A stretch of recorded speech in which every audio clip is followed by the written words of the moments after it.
Snehal startup teaching या चॅनलवरती आपल्या सर्वांचं स्वागत आहे. विद्यार्थी मित्रांनो, पवित्र पोर्टलच्या माध्यमातून ज्या विद्यार्थ्यांनी रजिस्ट्रेशन केलेलं आहे त्या विद्यार्थ्यांकरिता एक आनंदाची बाब म्हणजे असं की समायोजनाची जी प्रक्रिया आहे ती समायोजन प्रक्रिया सुरू झालेली आहे.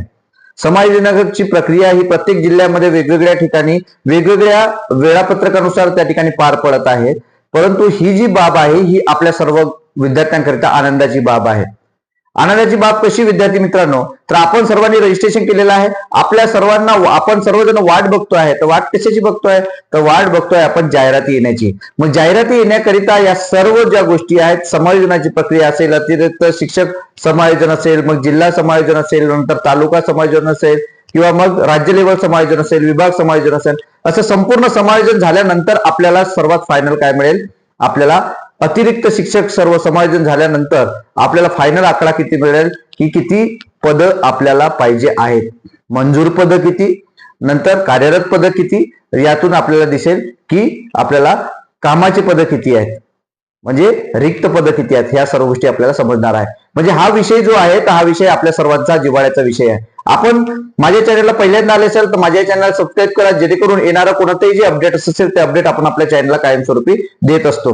विद्यार्थी मित्रांनो, हे लक्षात घ्यायचं आहे, उमेदवार जे असतील ज्यांनी रजिस्ट्रेशन केलंय त्यांच्यासाठी सांगतोय की नागपूर जिल्ह्याचं परिपत्रक हे 26 तारखेला निघालेलं आहे आणि या 26 तारखेनंतर ही प्रक्रिया सुरू झाली आहे. त्यांची एक टाइम टेबल आलेला आहे. जिल्हा परिषद प्राथमिकच्या माध्यमातून टाइम टेबल आलेला आहे आणि ते टाइम टेबल 4 तारखेपासून सुरू झालेलं आहे. म्हणजे कालपासून ते टाइम टेबल सुरू झालेलं आहे, ज्या माध्यमातून काय सुरू झालेलं आहे की अतिरिक्त जे शिक्षक आहेत, तालुका लेवलला अतिरिक्त जे शिक्षक आहेत त्या अतिरिक्त शिक्षकांचं समायोजन आपण लवकरात लवकर घ्यावं आणि त्या माध्यमातून हे टाइम टेबल आलेलं आहे. आणि ही जी प्रक्रिया आहे ही सहाय्यक शिक्षक, मुख्याध्यापक, नंतर विषय शिक्षक अशा पद्धतीने ही संपूर्ण प्रक्रिया अतिरिक्त शिक्षक असणाऱ्यांची होणार आहे. आणि ही शेवटची प्रक्रिया जी आहे जिल्हा लेवलला, म्हणजे ही तालुक्यातल्या आणि जिल्ह्यात जे काही अतिरिक्त शिक्षक होणार आहे हे शेवटचा आकडा आपल्याला समजणार आहे 24 तारखेला.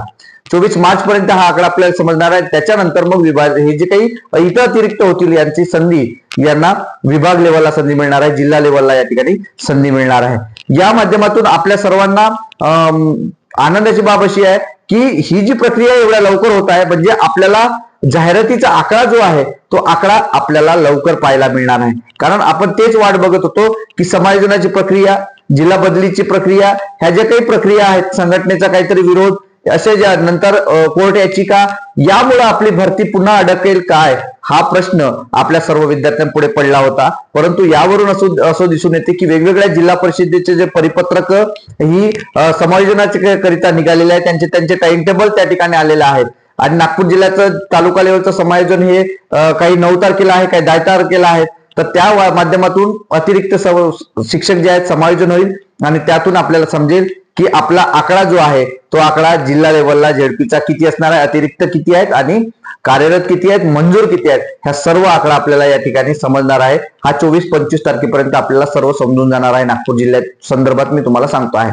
अशा विविध जिल्ह्यांचे सुद्धा या ठिकाणी परिपत्रक आले, तर त्या जिल्ह्यांची माहिती आपण जशी जशी आपल्याला अपडेट मिळेल तसं अपडेट मी तुम्हाला सांगणार आहे. नागपूर जिल्ह्यात कार्यरत पद किती, मंजूर पद किती, अतिरिक्त पद किती, याची माहिती 25 तारखेपर्यंत मी तुम्हाला देणार आहे विद्यार्थी मित्रांनो, जेणेकरून तुम्हाला सर्वांना अपडेट मिळेल. आणि नागपूर जिल्ह्यातील जे काही विद्यार्थी असतील किंवा नागपूर जिल्ह्याच्या भोवताली जे काही विद्यार्थी असतील ज्यांना चांगला स्कोर आहे, अशा सर्व विद्यार्थ्यांना एक आयडिया येईल की नागपूर जिल्ह्यामध्ये एवढ्या एवढ्या जागा आहेत आणि माझ्या कॅटेगरीच्या आहेत, ओपनच्या जागा आहेत, तर मला या ठिकाणी प्रश्न टाकता येणार का, मला माझा जिल्हा मिळू शकते का, हा सर्वात पहिला प्रश्न त्या विद्यार्थ्यांपुढे असेल. तर अशा विद्यार्थ्यांना याबद्दलची काही माहिती मिळेल याकरिता आपण आपल्या चॅनलला, माझ्या चॅनलला सबस्क्राईब करून ठेवा, जेणेकरून तुम्हाला असं अपडेट जर आलं तर अपडेट आपल्या चॅनलला पटकन तुम्हाला नोटिफिकेशन येईल आणि ते माहिती होईल. माझ्या चॅनलला अजून तुम्ही सबस्क्राईब केलं नसेल तर करा.